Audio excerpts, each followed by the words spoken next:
Satu lagi, sebuah kisah horor rumah angker akan Mimin bawakan buat kalian semua penikmat cerita-cerita horor spesial buat kalian yang mendengarkan cerita horor sambil menyetrika baju di malam hari. Hebat, kalian pemberani. Kali ini cerita horor Mimin bacakan dari akun Twitter @bristory berjudul asli Rumah Angker di Majalengka. Selamat menyimak dan temukan kejadian-kejadian horor apa saja yang terjadi dalam ceritanya. Itu pun kalau kalian berani.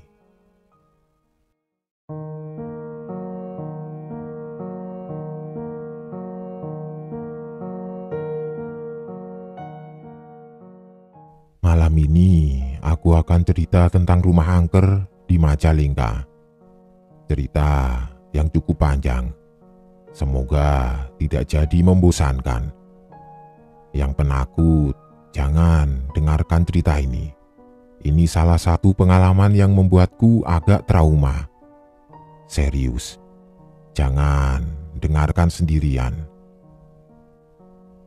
Masa kuliah dulu, ada satu teman dekat perempuanku, namanya Dian. Ya, bisa disebut pacar kali. Tahun 2007 Dian tinggal dan kuliah di Bandung juga. Kami beda kampus, tapi satu angkatan. Ayah Dian pejabat tinggi di suatu bank daerah. Keluarga yang cukup kaya. Sebagai pejabat tinggi, ayah Dian selalu berpindah-pindah tempat kerja. Dan tentu saja rumah dinasnya ikut pindah. Pada saat itu, beliau baru saja mendapat tugas baru untuk memimpin salah satu kantor cabang dari bank itu, cabang kota Majalengka. Majalengka adalah kota kecil yang letaknya di bagian timur Jawa Barat. Bukan kota yang dilalui oleh jalur utama lintas Jawa. Jadi menurutku cukup sepi kotanya. Sebagai pacar yang sudah cukup lama kenal dengan keluarga Dian, mau tidak mau, aku harus ikut membantu pindahan rumah dari rumah yang lama ke rumah dinas yang baru di Majalengka. Tapi memang pada dasarnya aku senang jalan-jalan, apalagi keluar kota. Jadi ya senang-senang saja diminta bantu pindah-pindahan. Aku ingat sekali, waktu itu hari Kamis bertiga kami berangkat dari Bandung ke Majalengka menggunakan mobil pribadi. Kok bertiga? Ya, karena adik perempuan Dian ikut juga. Ira namanya. Kala itu masih berumur 19 tahun kalau tidak salah. Duduk di belakang kemudi, aku mengarahkan mobil ke Majalengka melalui jalur Sumedang Jatiwangi. Aku cukup suka jalur ini, karena di beberapa wilayah masih ditemui pohon-pohon jati di kanan kiri jalan. Bisa dibilang hutan-hutan kecil. Itu dulu, entah kalau sekarang. Singkat cerita, sekitar jam 5 sore kami sampai di Majalengka, kota yang cukup bersih dan rapi. Yang menarik perhatian adalah lengangnya kota. Masih sore tapi sudah sepi. Tidak mampir kemana-mana, kami langsung menuju alamat rumah. Tidak memakan waktu lama, kami pun sampai di tujuan. Rumah besar dengan halaman luas. Berdiri kokoh dua pohon mangga yang rindang di dalam pagar. Bangunan arsitektur Belanda yang sudah direnovasi. Aku parkir di carport sebelah kiri. Ada jalur mobil yang mengarah ke belakang lewat pintu samping. Tebakanku, di belakang rumah ada garasi. Sebelum masuk ke dalam rumah, aku sempatkan melihat-lihat ke sekitar. Depan pagar adalah trotoar yang berada di sisi jalan yang cukup besar, walaupun bukan jalan protokol. Bukan sok-sokan melankolis, angin sore itu berhembus sepoi-sepoi, meniup daun-daun pohon mangga di halaman rumah yang jadi bersuara. Udara sore itu cukup sejuk, walaupun tidak sedingin Bandung. Aku mencoba menyusuri jalan kecil yang mengelilingi rumah melalui pintu samping. Jalur ini cukup untuk lewat satu mobil. Benar dugaanku. Setelah sampai di halaman belakang ternyata memang ada garasi mobil yang cukup besar. Garasinya beratap, tapi tanpa tembok di sisi-sisinya. Hanya ada 4 tiang pancang yang menyangga atap. Tepat di tengah-tengah halaman belakang, kembali aku lihat ada pohon mangga yang besar dan rindang. Aku sedikit trauma kalau melihat pohon mangga. Apalagi di rumah itu ada 3 pohon mangga. Lama aku menatap garasi mobil yang letaknya ada di belakang rumah itu. Kondisinya tidak terawat. Debu tebal menyelimuti lantainya. Terlihat kumuh. Perasaanku tidak enak melihat garasi ini ada yang aneh. Auranya seram. Merinding. Lanjut berjalan melihat sekitar belakang rumah. Aku menemukan hal yang lebih menarik perhatian. Di balik pojok belakang bangunan ada kamar mandi. Kebetulan sudah kebelet pipis, aku masuk ke dalam kamar mandi tersebut. Kamar mandi ini terlihat jarang dipakai. Daun kering bertebaran di lantainya. Kamar mandi besar dengan desain model zaman dulu. Batu-batu alam yang menempel pada dinding. Bak mandi besar dengan kloset jongkok. Sore itu sudah mulai gelap.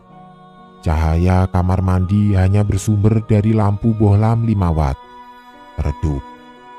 Setelah selesai, aku melangkah keluar kamar mandi. Keanehan melihat rumah ini bertambah. Setelah aku melihat di sebelah kamar mandi belakang ada sumur yang cukup tua. Hanya ada sumurnya saja. Tidak ada tali dan ember yang biasanya digunakan untuk mengambil air dari dasar sumur. Lumut terlihat menyelimuti tembok sekeliling lubang sumur. Lubang sumur ditutup oleh papan yang cukup tebal dan lebar. Karena penasaran apakah masih ada air pada dasar sumur, aku coba memindahkan papan penutup. Dengan sedikit menggesernya, aku bisa melihat ke dalam sumur. Nyamuk dan binatang kecil lainnya langsung berhamburan keluar.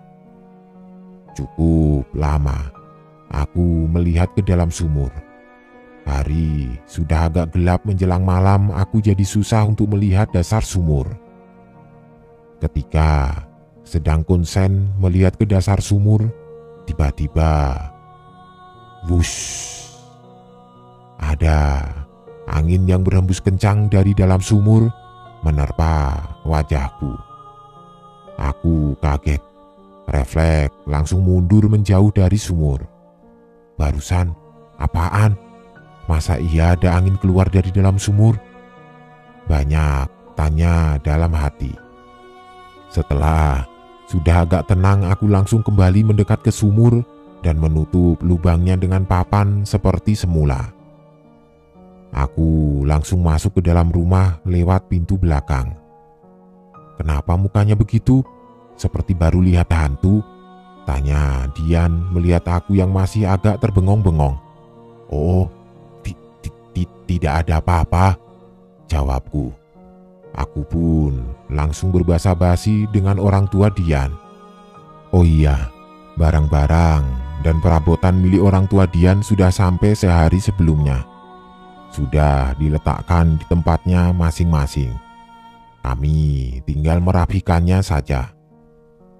Setelah berada di dalam, barulah terlihat kalau rumah itu rumah yang besar. Arsitektur zaman dahulu, langit-langit yang tinggi, tembok tebal. Kira-kira begini denah rumahnya. Sebelah kiri adalah bagian depan, sebelah kanan adalah bagian belakang rumah. Di dalam ada 2 toilet, satu di kamar utama kamar orang tua, satu lagi di sebelah dapur. Lihat lagi denah rumahnya. Dan satu toilet di belakang rumah yang sebelah sumur tadi. Kalau tidak terpaksa, aku tidak akan ke toilet itu.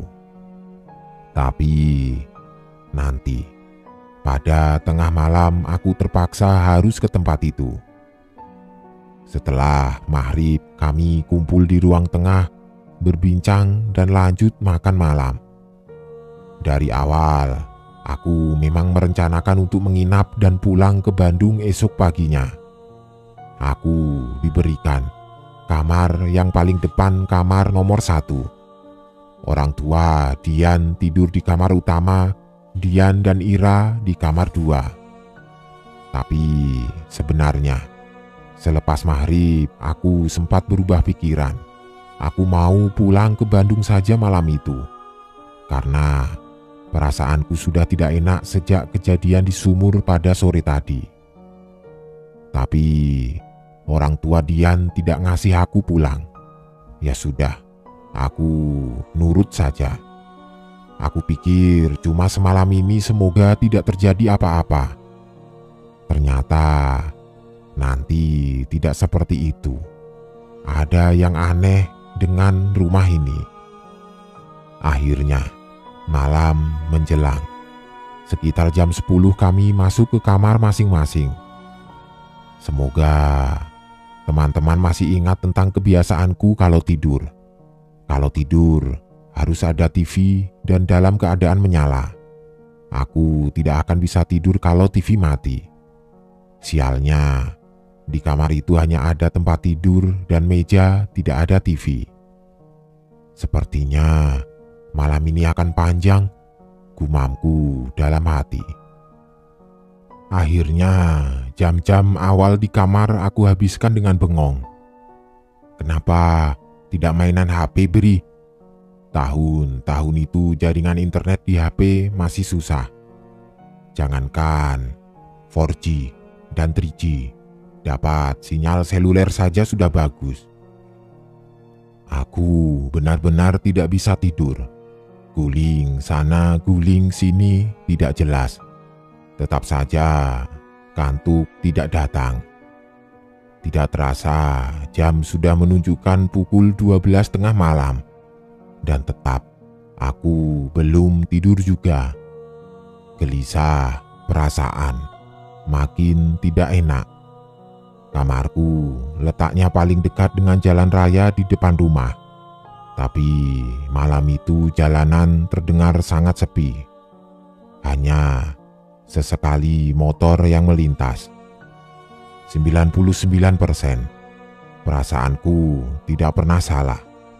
Ada yang aneh dengan rumah ini. Makanya aku memutuskan untuk tidur dengan pakaian lengkap, kunci mobil dan dompet sudah berada di dalam saku celana. Persiapan kalau ada apa-apa aku tinggal kabur, melarikan diri. Dan benar, seperti yang aku duga, makin tidak karuan perasaan ketika sayup-sayup aku seperti mendengar suara bayi yang sedang tertawa kecil. Ya, bayi. Dan tidak ada bayi di rumah itu sejak aku datang. Suara terdengar dari arah ruang tamu yang letaknya persis di depan kamar. Aku langsung duduk di pinggir tempat tidur, mencoba menajamkan pendengaran apa itu benar suara bayi. Ya, ternyata itu benar suara tawa bayi. Suaranya semakin lama semakin jelas. Tidak berani membuka pintu untuk memastikan, aku memilih untuk diam di dalam kamar dan mencoba tidak menghiraukan. Tapi tetap saja aku ketakutan. Di titik ini, teror baru saja dimulai. Tapi lama-kelamaan suara tawa bayi menghilang. Agak sedikit lega, tapi aku tetap tidak bisa tidur. Dan sesuatu yang paling tidak diharapkan terjadi, akhirnya terjadi juga. Aku kebelet pipis. Tidak akan bisa kalau harus menahan pipis sampai pagi. Akhirnya aku memutuskan untuk nekat keluar kamar dan ke toilet. Aku buka pintu kamar pelan-pelan karena masih was-was dengan suara bayi yang berasal dari ruang tamu tadi. Alhamdulillah, ternyata tidak ada apa-apa. Ruang tamu dalam keadaan gelap. Aku pun lanjut berjalan ke arah toilet. Aku pilih toilet yang berada di bagian belakang rumah yang bersebelahan dengan dapur. Sesampainya di depan pintu toilet, aku coba membukanya. Ternyata tidak bisa, seperti terkunci dari dalam. Mungkin ada orang di dalam, pikirku dalam hati. Tanggung, dan sudah benar-benar tidak tahan. Aku berniat untuk pipis di toilet yang ada di halaman belakang yang letaknya di sebelah sumur. Iya, kamar mandi yang berada di dekat sumur tua dan garasi tidak terawat di halaman belakang rumah. Aku takut sekali sebenarnya. Ketika pintu belakang terbuka, pandanganku langsung tertuju ke garasi kosong yang ada di belakang. Pada detik itu aku tidak melihat apa-apa, tapi indraku yang lain bilang kalau di situ rame. Aku berjalan di selasar belakang, melewati kamar pembantu yang masih kosong dan gelap. Pada saat melewati sumur, aku melihat ada yang aneh di sumur itu. Papan penutup liang sumur sudah berada di samping, tidak lagi menutup lubangnya. Padahal sore tadi aku tinggalkan dalam keadaan tertutup. Aku lanjut jalan masuk ke toilet saja dulu, sudah tidak tahan. Selesai pipis. Setelah bengong sebentar, aku langsung keluar toilet. Ketika pintu toilet terbuka, pandanganku langsung menghadap garasi kosong dan gelap itu. Iya, pandanganku langsung menghadap ke tempat itu, yang ternyata ada sesuatu. Pandanganku menangkap suatu objek di gelapnya malam itu. Terlihat ada sesuatu yang berwujud putih berdiri di dalam garasi. Jantungku berhenti saat itu, karena ternyata yang aku lihat adalah pocong. Pocong yang tinggi dan besar, tingginya sekitar 185 cm. Pocong itu berdiri tegak di tengah-tengah garasi. Tidak jelas menghadap kemana, karena aku tidak berani melihat ke arah kepalanya. Berdiri diam, hanya sesekali ada gerakan pelan pada badannya. Lemas badanku, tulang-tulang serasa lepas dari engselnya. Aku paksa diri untuk berjalan menuju ke pintu belakang. Aku seret kaki ke arah pintu. Aku tidak berani lagi melirik ke arah garasi tempat pocong itu berdiri. Setelah masuk ke dalam rumah, langsung aku kunci pintu dan berjalan cepat ke arah kamar.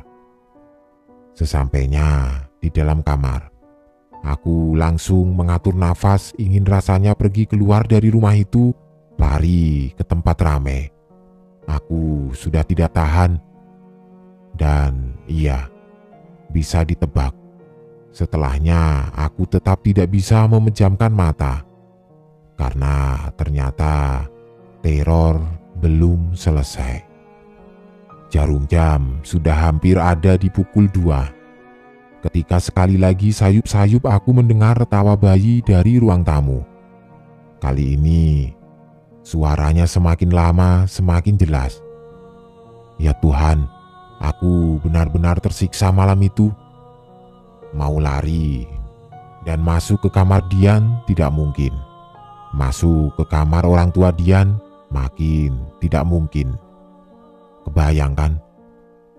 Penasaran, aku berjalan menuju pintu kamar.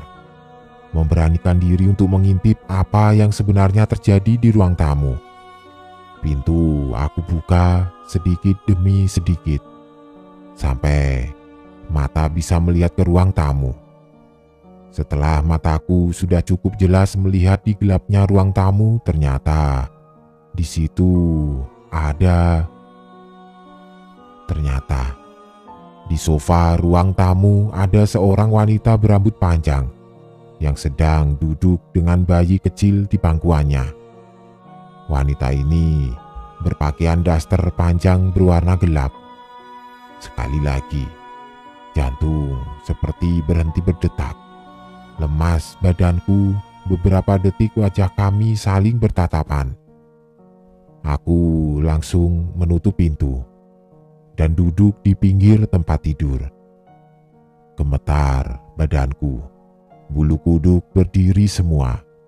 Pikiran semerawut memikirkan apa yang harus aku lakukan. Sementara tawa perempuan dan bayinya itu terus-terusan terdengar. Beberapa saat kemudian, aku mendengar suara langkah kaki dari balik pintu. Terdengar langkah yang sepertinya datang dari bagian belakang rumah menuju ke ruang tamu, tempat perempuan memangku bayi berada. Jadi rame sekali kedengarannya. Beberapa kali juga tawa bayi berganti tangisan dan suara perempuan yang coba menenangkan sang bayi. Aku diambang pingsan, dan aku berharap pingsan beneran.